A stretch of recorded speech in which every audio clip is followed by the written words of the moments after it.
It's Claire, the Fairy Whisperer, sending you love and joy. In this Sparkly Whispering with Dr. Lula Buzz, we discuss how she finds clay in the landscape using dowsing and how you can connect with the earth and your creativity for well-being. And she shares her delight and knowledge of clay and the landscape that she works with. Enjoy and please click and subscribe.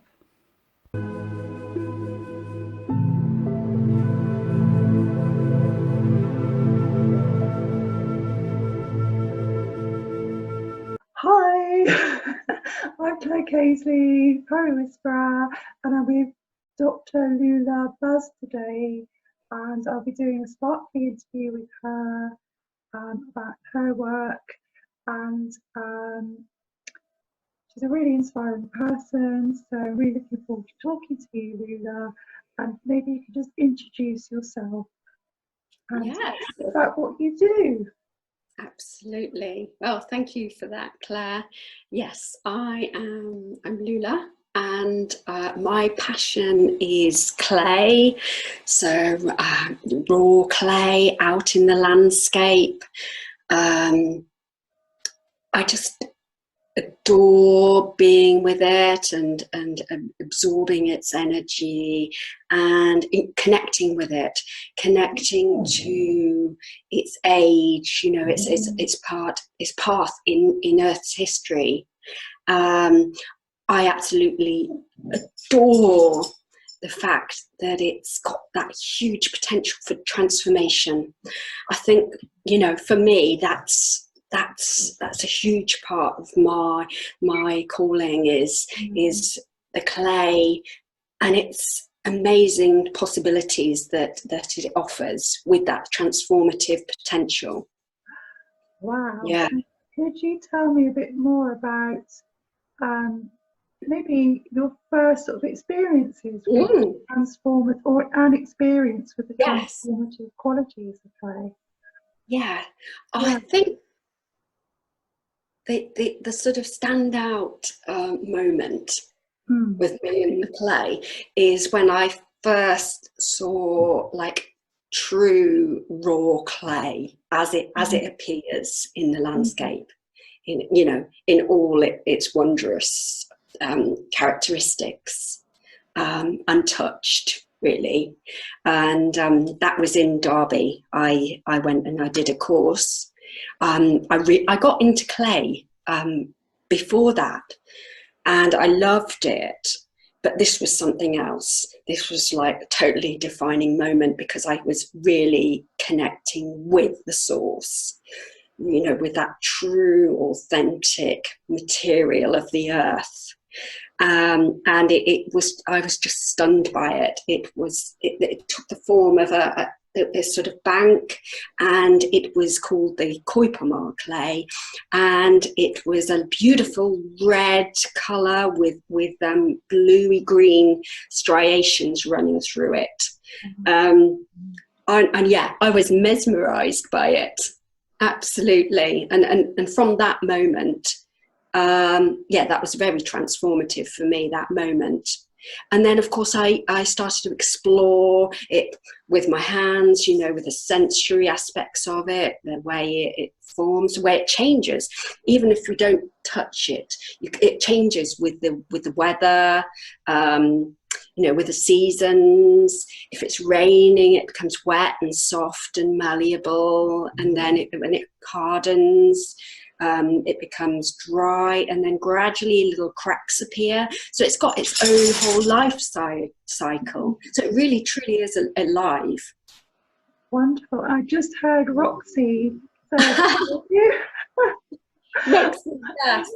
Roxy dog. Roxy, are you coming to say hello? Come on, girl.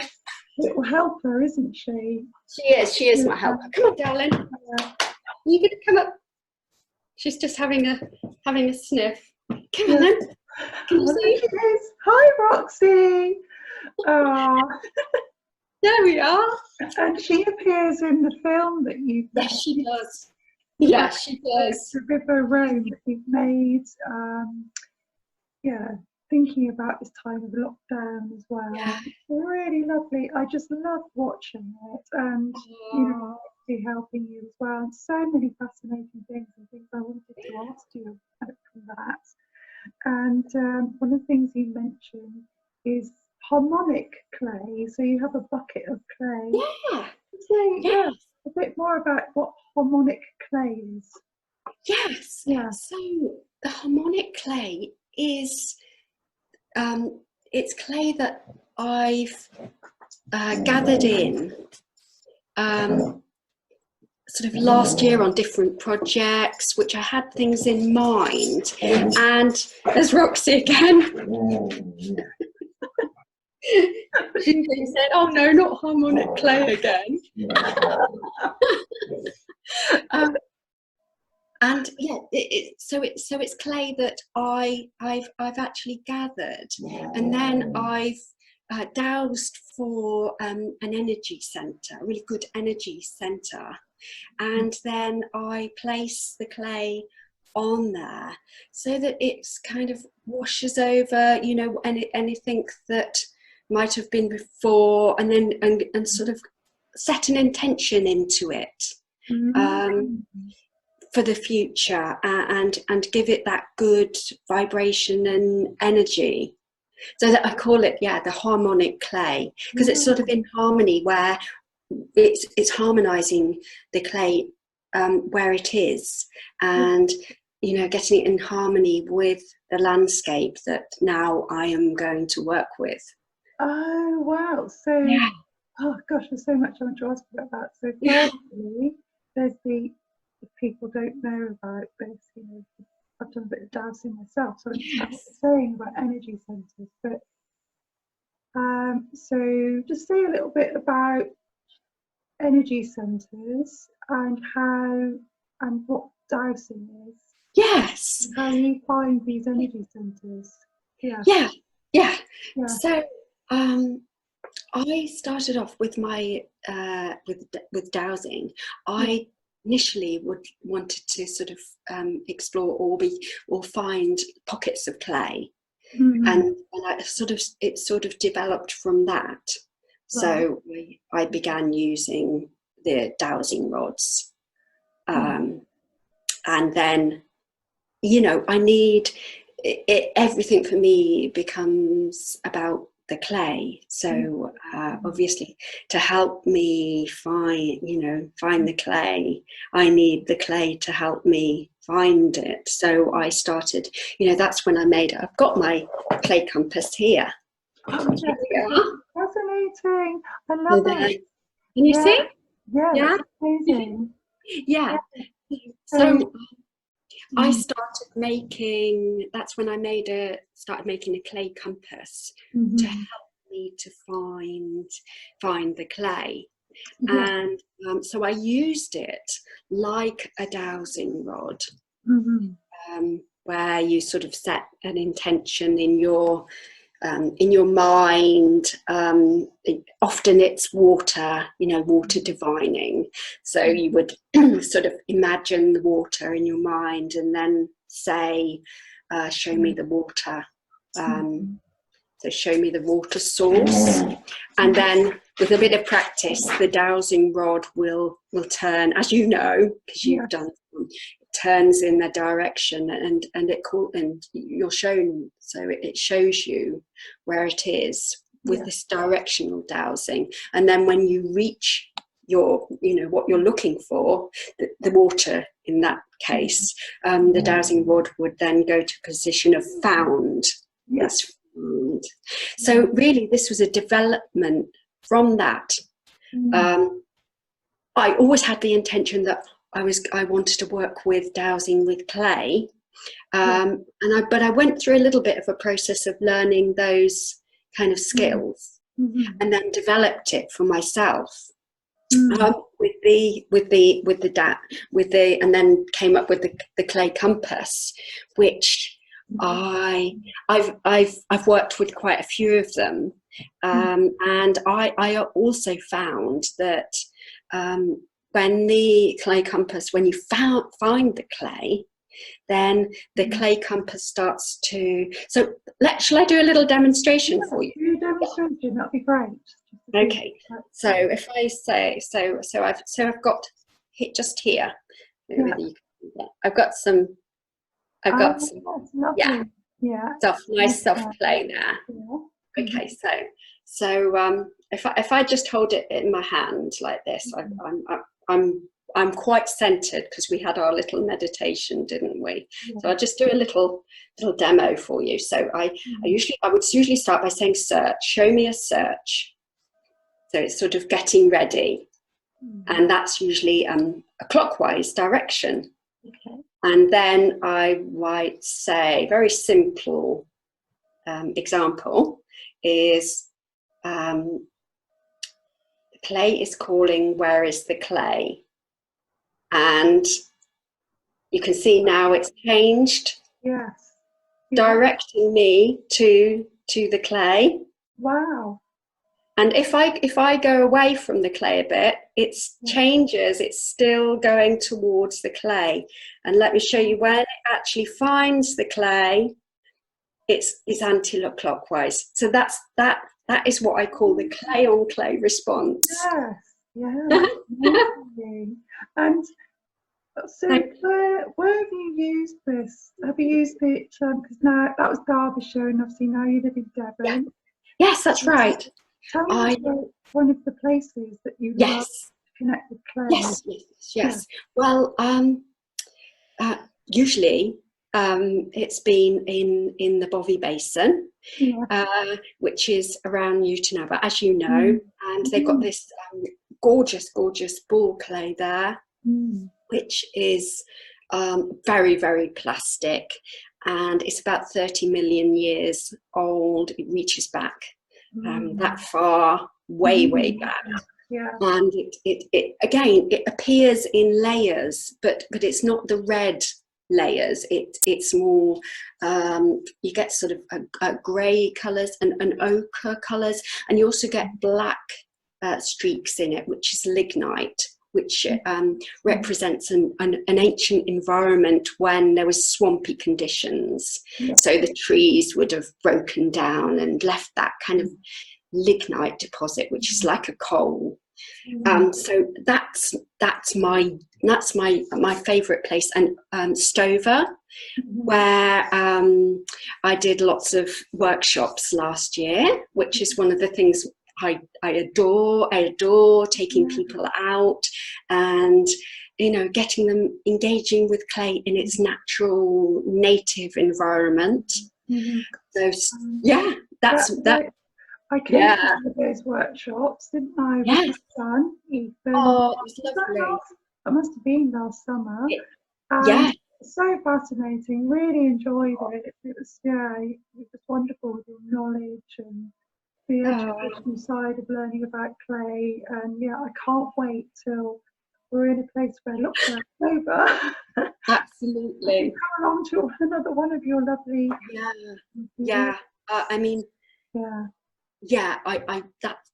I absolutely adore, helping people or sort of guiding them to find and to discover and discover that sensory playfulness within them, and clay really, really helps that.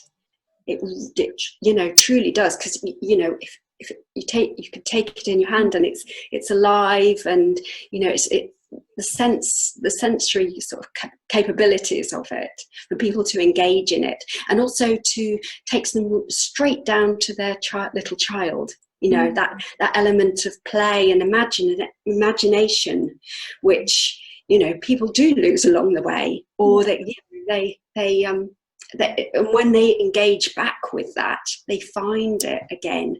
It's like being reborn.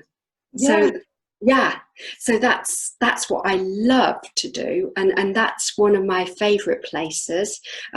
Another place is Bovey Heath, which is also in the Bovey Basin, and that's another beautiful landscape with lots of it underlies clay. There's clay all underneath it, and it's got lots of heather and gorse, and it's more of a kind of open landscape.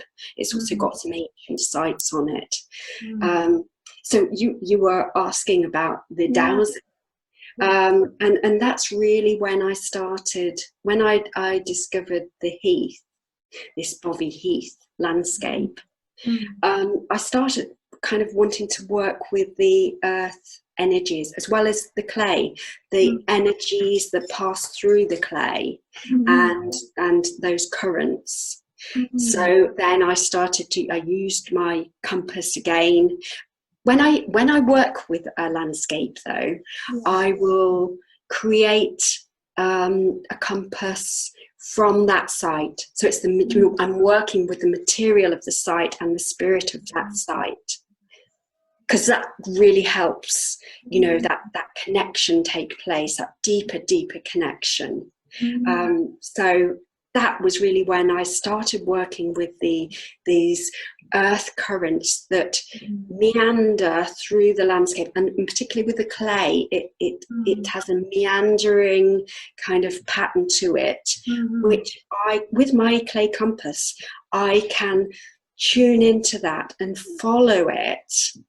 And that's actually what I've been starting to do here where I live in Ashburton, which is so I'm really fortunate to have the little river which appears in the film, the Ashburn, just outside my door. I mean, it's just so for me, this lockdown, I haven't been able to get to my beautiful sacred sites in the Bovey Basin, but I've been able to, really explore the Ashburn and what that has to offer.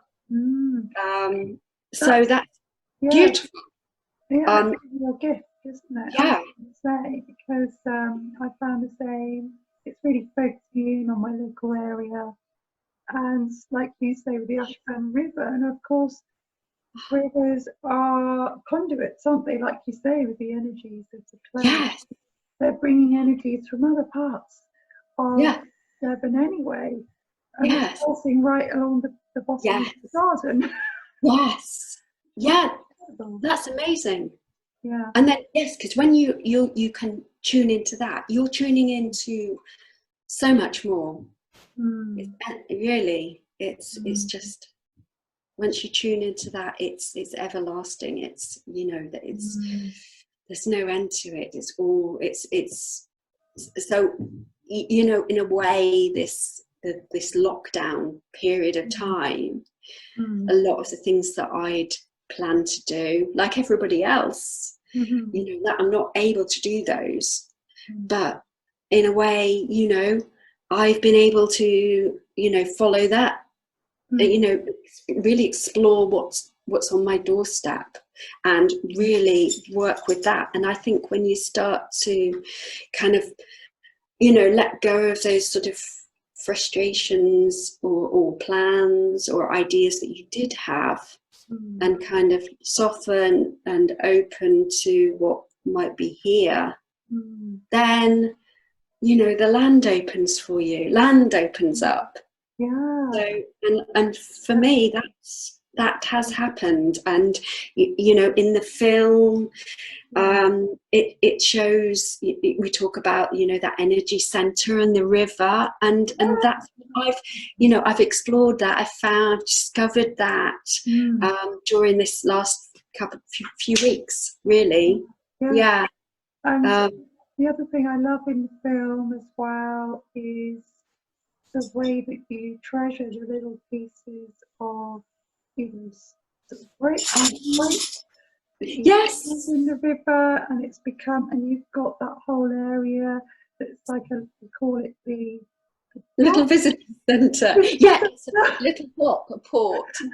With all the little treasures, and I think that's beautiful, because we can all take something, when we're out on a walk in nature or just in our gardens even, and find these little stones or little pieces of wood, or even appreciate flowers and plants and really see them as treasures. And Oh yes. Yeah, and Yeah, what I love absolutely. about it, the way you really Yeah. speak Oh, with that. I Yeah. I love it. I love it, and Mm. I think it really highlights, because that plastic pipe is that it really kind of, there is, there are in real life, there are things that, we don't connect to, or that really in an ideal world we wouldn't be there. Mm. But it almost kind of, for me, like highlighted how beautiful those pieces are that have been in the river and they've got their own character, and yeah, they're very special, and I think, you can really have a really true, like, deep relationship with these little they actually offer themselves to you, don't they? When you tune in, they kind of appear, and those little treasures are, yeah, Yeah, it's, and really important for people at this time to have yes, those little yeah, treasures to hold on to. There's a yeah, lot yeah, of the natural world, if anyone has collected shells from the beach and they can't go to the beach yes. at the moment, they just take on a whole new importance, don't they? Oh, they absolutely do.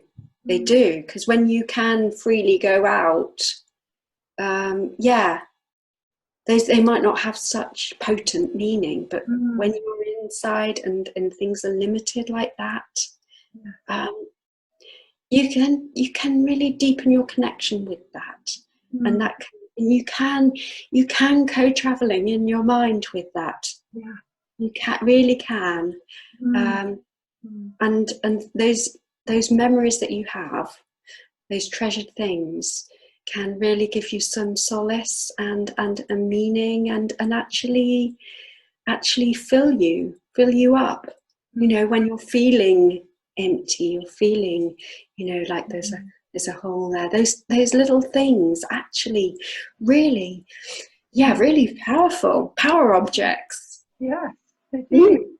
They do become power objects. And I was wondering, we've spoken a lot about tuning into the landscape, but I mean, is there any one sort of tip that you give people about how they can connect with the landscape if perhaps they can't go out at the moment, or they're Mm. self-isolating? And I mean, Yeah. anything that you could share? Um, I think something very, very, very simple, which helps me. Now, this is if you can just go out of your door, if Mm. you have got Mm. somewhere you can go out of your door, like a little, like a little garden area. Mm.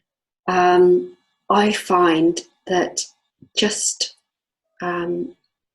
finding a place, and just taking your shoes and socks off, Mm. Mm. and just standing on the earth Mm. and tuning into that with you, so that you get through your skin, that connection, between a direct connection between the earth and you and your body, Mm. and tune into that, and just sort of quietly, in stillness, kind of really soak that up. Mm. I find for myself that is really such a simple thing to do. And sometimes you think, oh, it's chilly, I don't want to take my shoes and socks off. But every time I've done that, I've always felt refreshed, Yeah. more alive. Mm. And you could do more with that. I Yeah. mean, I work that up a little bit. Like, I use my clay compass to find somewhere that is sort of attuned to me, Mm. and then I work with directions, and then I tend to, once I've got my feet on the earth, I then start to receive messages, sort of guidance. Mm. So, you know, it can be basically just standing on the earth, but it can grow from there. Yeah. And I find if I've just got 5 minutes, Mm. Mm. I do that, I feel so much better the whole day. Yes, I totally agree. Yeah, it's called, I mean, if people want to look it up, there's lots of videos that it's called Yeah. grounding. Yes. So Yeah, absolutely. anybody It's wants to find out more. so good. Yeah, because I think yeah. probably if people, if they can't get outside, I still think take your shoes and socks off, and you can imagine the place you want, you know, a lovely place that you've been, or even, you know, look out the window and see that place and feel it in your body, and your feet planted in that place. I really think that's a simple thing that you can do, that if you take the time, you really, your body will thank you for it. And also, of course, clay. Oh yes. Such a beautiful, as you said, material to work with, so people have access to. Oh yes. I mean, Even people have access to clay. Well, that's wonderful if they do.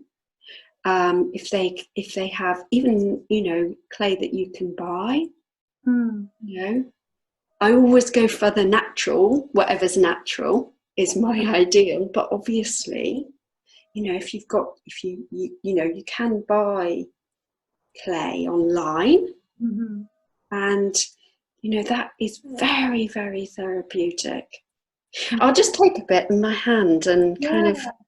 Because, So what do you think of things like? Because I have, me and my children use Daz Pronto. You know, this fine clay, which is really lovely. It's obviously it's not the same as natural clay, but obviously people that don't have kilns and things. absolutely. Just I nice think. to work with, isn't it? And Oh, it's absolutely.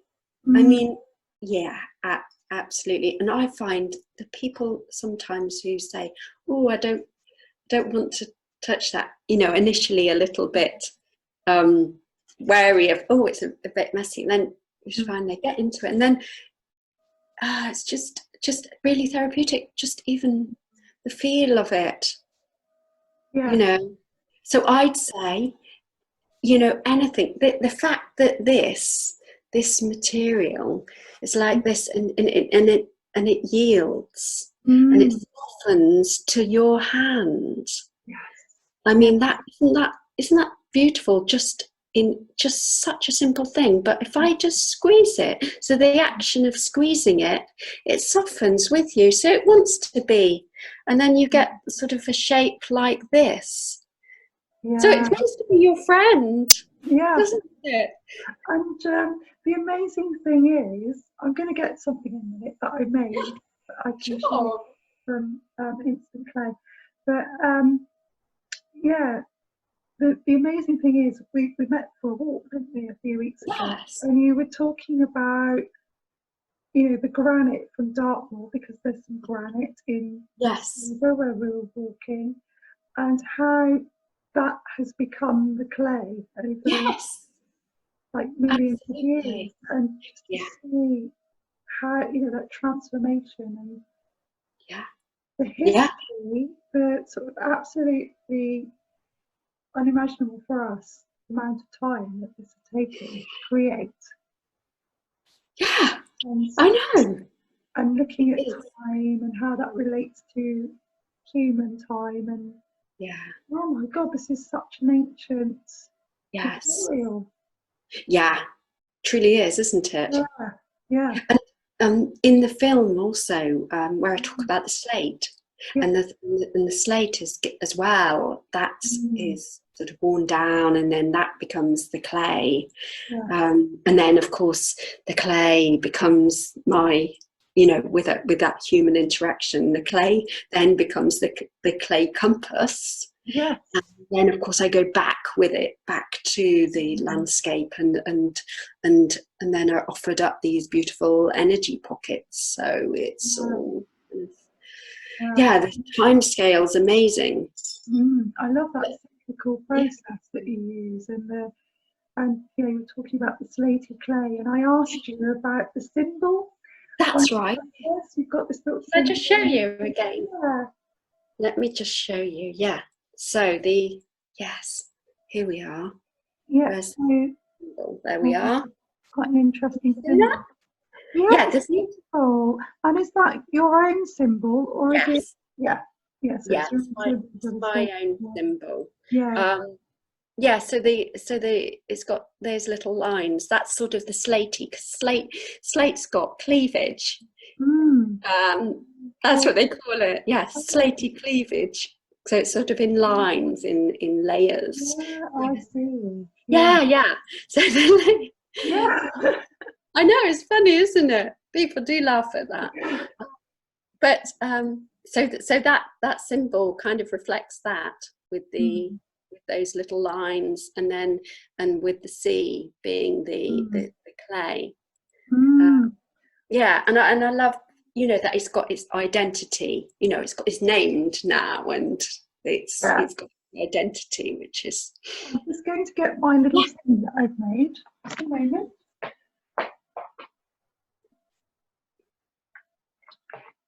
So I made this little dish. Some of my favourite, I've got loads of crystals, but some of my favourite crystals in there. And this is made from air drying clay. Oh! Yeah. Oh, that's lovely. I made all these little spirals. Yes. It was for me, it's like a personal sort of process kind of thing, but it's just so nice to make it. Beautiful. And you know, I mean, that's something people could do with their children, couldn't they? Yeah, absolutely. Absolutely.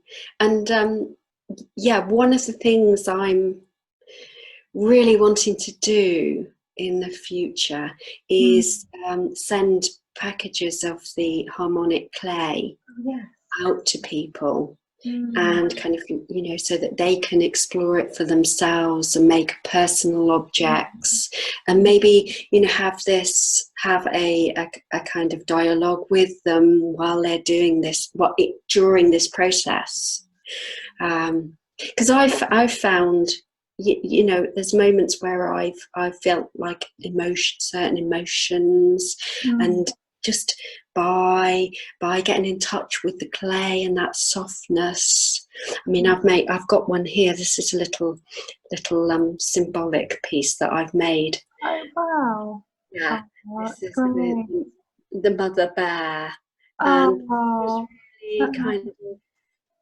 of helped me when I was at the beginning of this sort of lockdown period, when I was concerned for my family, and that, you know, the fears do come up, don't you know, and worries and concerns, and I really truly believe that making these, you know, allowing these little forms to come through helps. It truly does, because you're expressing that and releasing it.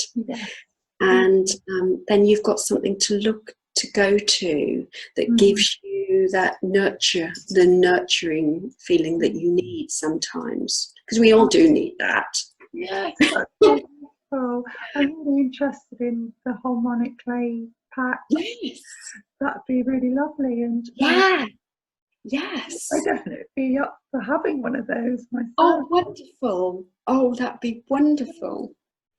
So I was going to ask as well, you know, obviously I, from my perspective, I call the energies I feel and sense of nature to do with the fairy realm, fairy. So I'd be interested in what you call these energies and what you feel they want us to know about working in partnership with the earth.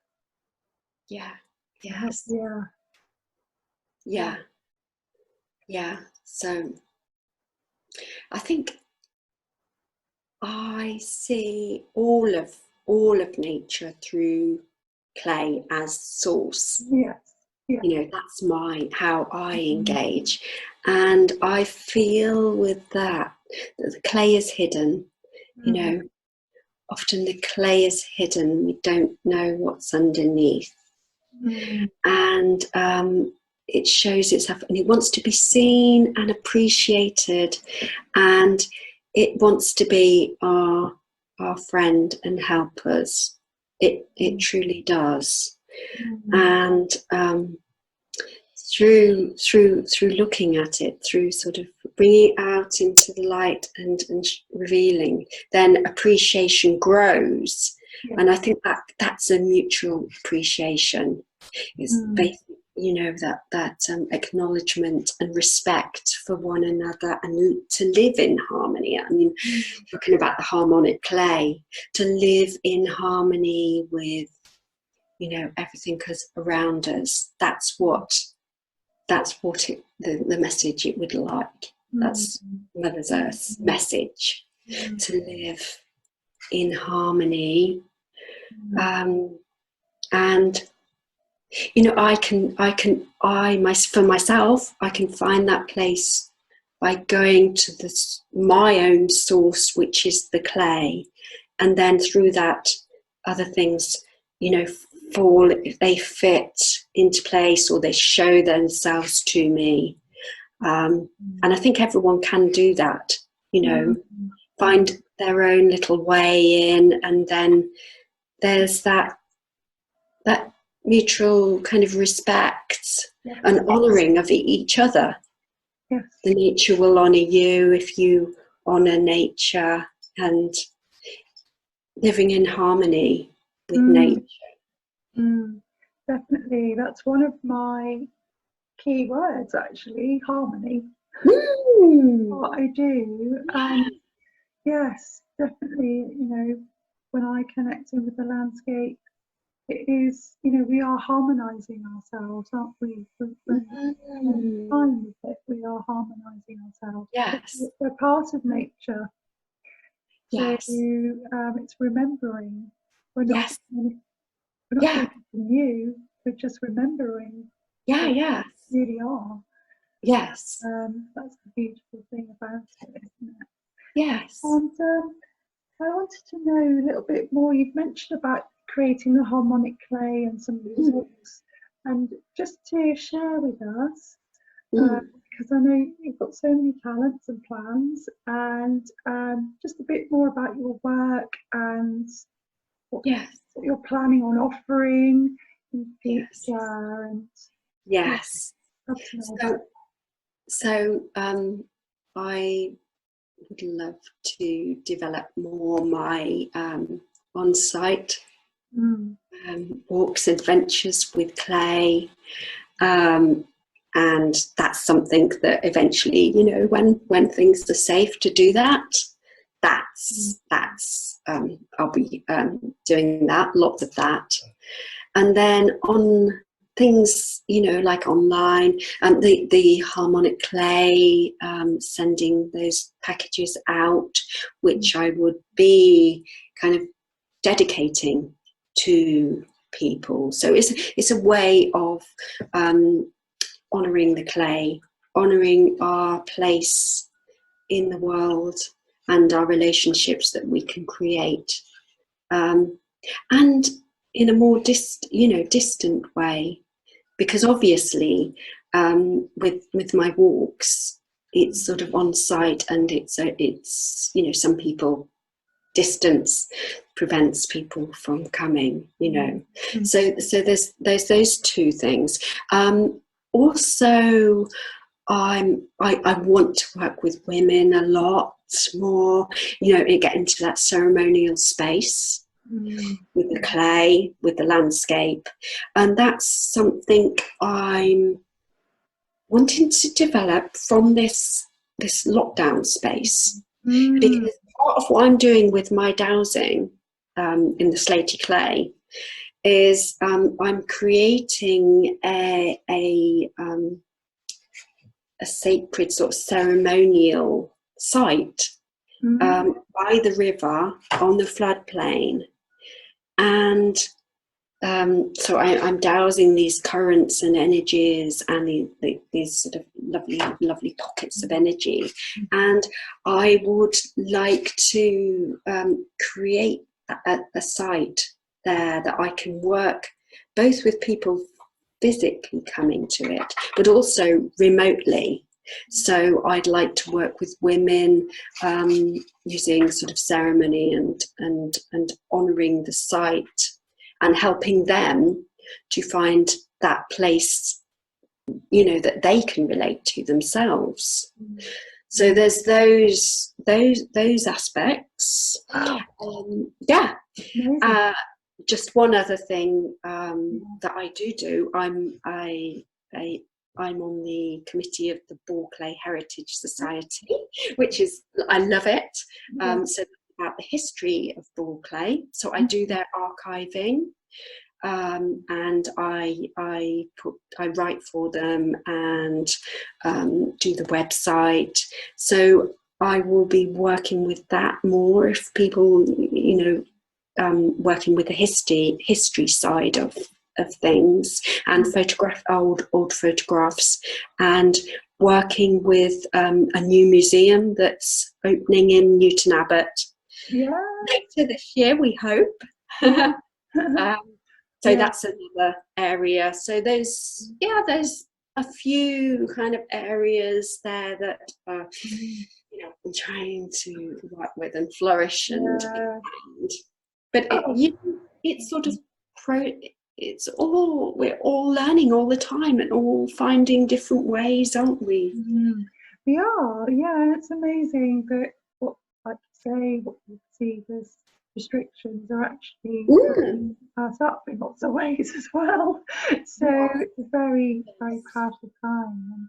And I really love what you're doing. I think, it's amazing. Oh, thank you. What you're creating. I really look forward to seeing things, you know, we all do, don't we? Everything just blossoming. Yeah, of course we do. For everybody. Yeah. Truly.